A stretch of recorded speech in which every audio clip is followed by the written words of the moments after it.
Hello, and welcome to this latest episode in our Path to High Performance podcast series. In this episode, we're joined by our colleague and business psychologist, Sukhwant Bal, who over the past 20 years or so has been advising, developing, and working with leadership teams across a range of businesses. Together, we look at how remote working has impacted employee engagement and the challenges that many employers will now face as they move towards embracing this new part home-based, part office-based hybrid model. If you'd like to discuss any of the topics that are raised in today's podcast in more detail, or if you'd like to know more about our talent development programmes or executive search services, then please do visit us at www.aimsinternational.com/UK for the UK team, or www.aimsinternational.com/IE if you'd like to speak to the team in Ireland. And lastly, if there are any recruitment or talent development related topics that you'd like us to discuss in future podcasts, then please do reach out and drop either myself or Ken an email. We'd love to hear from you, and we hope you enjoy this new episode.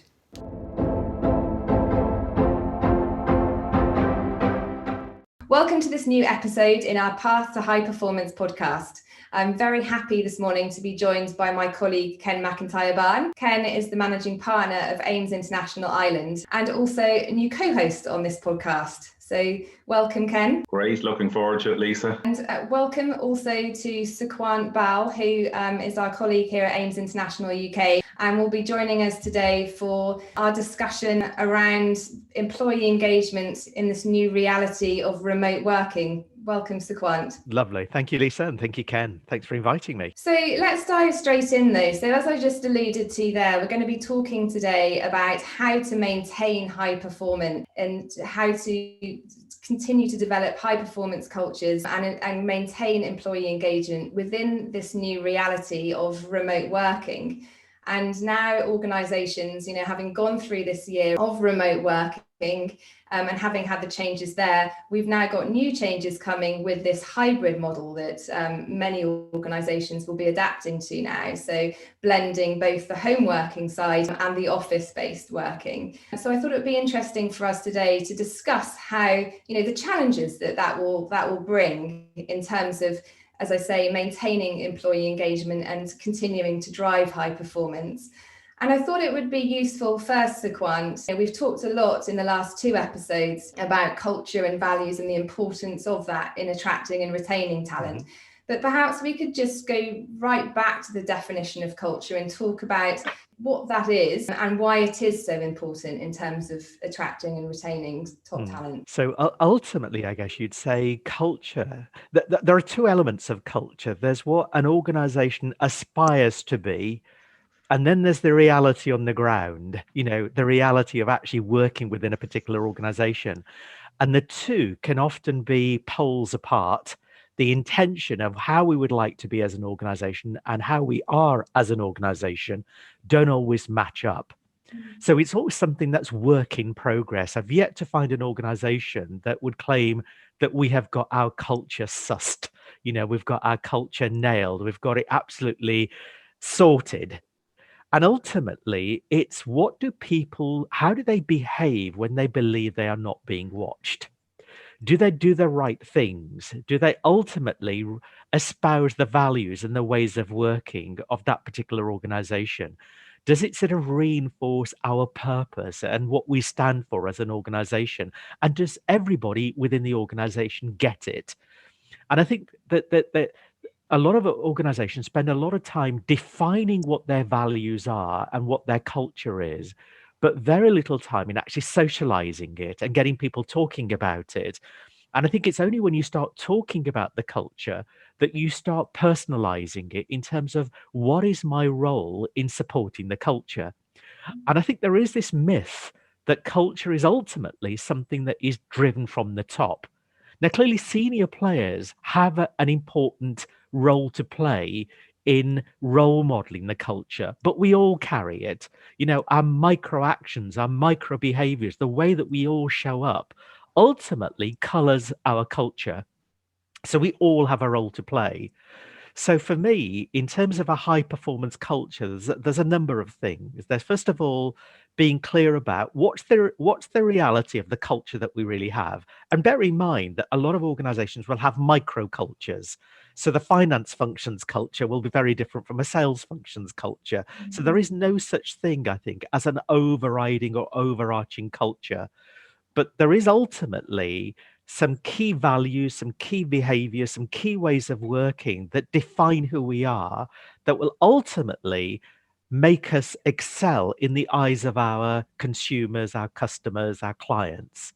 Yeah. And, Okay. and it's always work in progress. And two things then spring to mind. So firstly, in terms of the importance of that now I think many organizations are awakening to the fact that to communicate their culture and to match that. Ken and I talked last week about the importance of matching values and bringing in talent into the organization.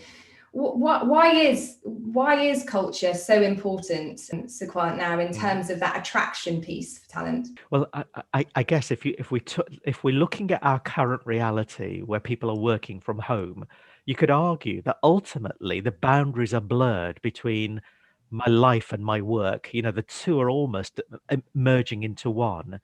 And given the fact that we spend the vast majority of our waking hours in a work environment, then culture really matters. Yeah. And ultimately, it comes down to belonging. Do I get a sense of belonging? Do I feel that I have a voice? Do I feel connected to what this organization is striving to achieve? Now, obviously, culture is intangible, but it has a very practical and tangible impact on the way in which you show up at work. So the more you feel connected to your organization's culture, the more you feel you can be yourself, the more likely you are to show up as the best version of yourself. Yes. And clearly culture matters in terms of, is this the sort of organization that I could see myself working for? So just to give you an example, one of the retailers that I was working with many years ago ended up being number one in the Sunday Times 100 best companies to work for. And when they got that status of being number one, the number of applicants they were getting from, and great applicants, by the way, from a wide range of organizations and wide range of applicants to say, I desperately want to join your organization because of what you stand for and the values that you have, and the fact that you're number one in the Sunday Times 100 best companies to work for just demonstrates to me the importance of the environment that you're working in, the culture of that organization. Does it actually help get the best from me? And does it enable me to show up as the best version of myself? Yes. Yeah. And clearly what we've all been through in the last year, the remote working situation, I think one of the key challenges that we've seen our clients go through is how to keep that culture alive and palpable through remote working, bringing everyone together every day. I mean, you were saying it's not just a top-down thing, everyone contributes to building this culture. Talk to me about the issues that you've seen and you've seen over the last year in terms of clients' challenges in that regard. So I guess there's two perspectives here. There's the manager's perspective, and then there's the employee's perspective. And so clearly, from a line manager's point of view, when you have people in an office and you are bumping into them at the coffee machine, you're bumping into them, or you're having an informal conversation before a meeting starts, those are often the opportunities where you pick up the nuances about how somebody's feeling, how they are, how the performance is, how they are doing as individuals, any issues that need to be resolved. It's often those informal, impromptu conversations that give you the opportunity of checking in with people. Now, clearly, when people are working from home remotely, that becomes much more challenging, and even more challenging when the line manager themselves feels overwhelmed. And they often feel, I just don't have the bandwidth. I just don't have the headspace to check in with people. Yeah. So that's the first challenge. And I guess the question is, do they see it as being meaningful work? So is checking in with your team meaningful work, or is actually getting that email out the door, getting that report done, resolving that customer issue, is that real work? And these are the real day-to-day challenges that I think line managers are facing. Yeah, I mean, we So, talked previously, didn't we, about the importance and the growing, the rise of the rising importance of developing coaching cultures within organisations. And clearly those coaching cultures, as we discussed in the very first episode of the podcast, rely on the quality of conversations between the line manager or between peers, I guess, but between the line manager and members of the team. How has the remote working impacted the quality of conversation, do you think? And how have you been advising your clients to try and maintain the quality of conversation with colleagues? yeah, so I think that's a really valid point, actually. So there's two things there that you said that I think are significant, which is, first of all, coaching doesn't just need to come from your line manager. And especially if the line manager becomes the bottleneck, as we're saying, if you're one manager and you've got 8 direct reports, that's putting an awful lot of pressure on that one line manager to have meaningful conversations with their direct reports and with their team. So a more viable option, I think, is to actually encourage peer-to-peer coaching alongside having your regular check-ins with your line manager. Now, it won't happen automatically without some setup.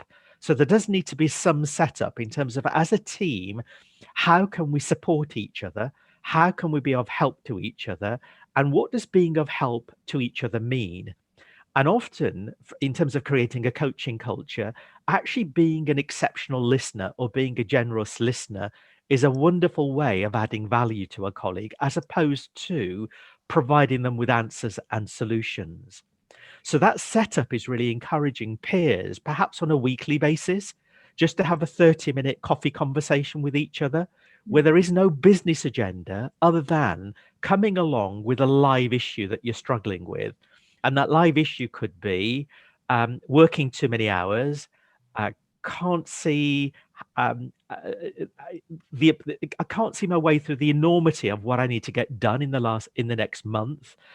Perhaps challenges with getting access to key decision makers in the organization, whatever those challenges are, that if you can raise that in a safe environment with your peers, and the role of your peers is to ask high quality questions.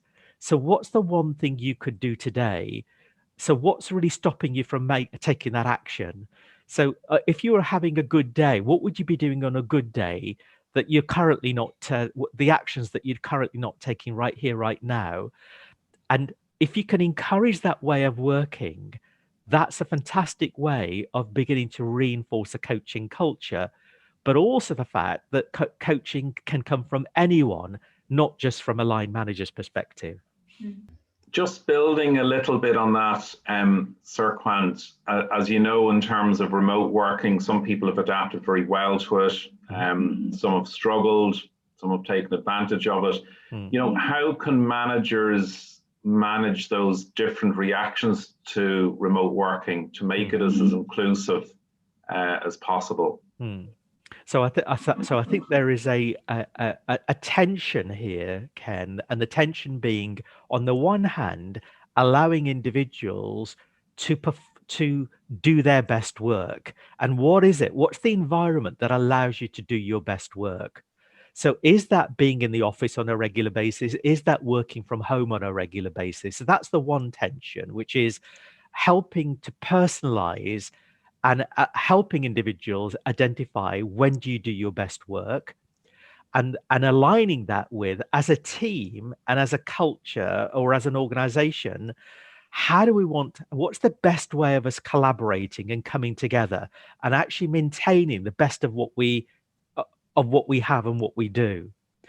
So on the one hand, there's the requirement that do we need to be in the office 2 to 3 days in a week to build that sense of connection, that sense of communication, that sense of supporting each other?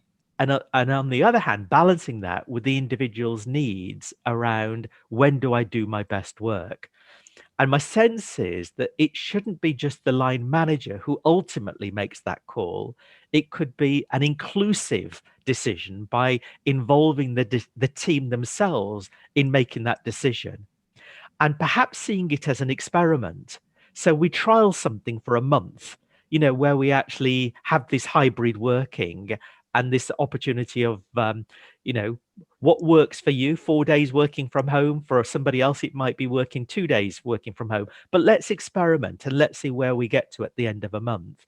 And then reviewing at the end of the month, what should we keep for the following month and what should we adapt for the following month? So my sense is, Ken, it's probably likely to be an evolving story. Mm-hmm. But grounded in really helping individuals understand what are your personal preferences, because I know you've done some work, haven't you, based on introverted thinkers are more likely to enjoy working from home, and extroverted thinkers are probably more enjoy working from an office environment.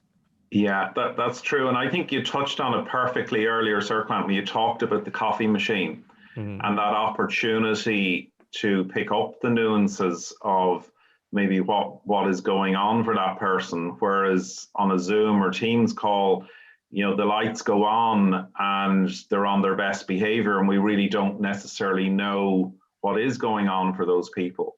And so, yeah, I've done some work in relation to this personality profile and how each of the various personalities within that model are actually adapting to it.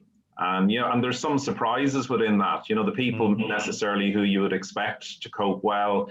If you take Ds, for example, who are very confident people, COVID-19 has been very challenging for those people because they're not in control, and they like to be in control. The S's who would typically be people who maybe don't voice their opinions. Very hard to actually see what is going on for those people. The I's are struggling because their social life is gone. So people are struggling in many different ways. So curious to know in continued remote working or hybrid remote working, how can managers adapt to that and really try to understand their employees. So I think that's the first thing then, Ken, is just the ability to ask the right questions of individuals about what's genuinely going on for you, what's working, what isn't, and having that sort of conversation sincerely and genuinely in terms of me seeking to understand you and trying to figure out what's the right approach then in terms of how we work in a hybrid environment. So that's the one part of it. I think the second part of it is, as you've said on Zoom calls, the temptation is to jump too quickly to the business agenda, and too many often items are crammed into a Zoom meeting. And I'm just wondering, even if you allowed, let's say, the first 10 minutes of a Zoom meeting to check in with each other, and perhaps even allow individuals to go into breakout rooms and they actually have a conversation about what's on my mind, or something I'd like to celebrate, or something that's going on for me that I'd like to share with a peer. Those small touches can actually have a big impact in terms of talking about the things that people genuinely care about, but often feel unable to talk about in a Zoom meeting because the agenda moves directly to, let's move to a business agenda. And often, and the other element is, I often ask line managers, how much time are you spending coaching? And I often get the response that, yeah, I think I am spending a fair amount of time coaching. But when you dig deeper and you say, and what ultimately are you talking about in those conversations, you often hear that they're talking about business challenges, goals, priorities, deliverables, things that have gone wrong, projects, priorities. And it's not the human, the human need isn't often front of mind or at the heart of the conversation.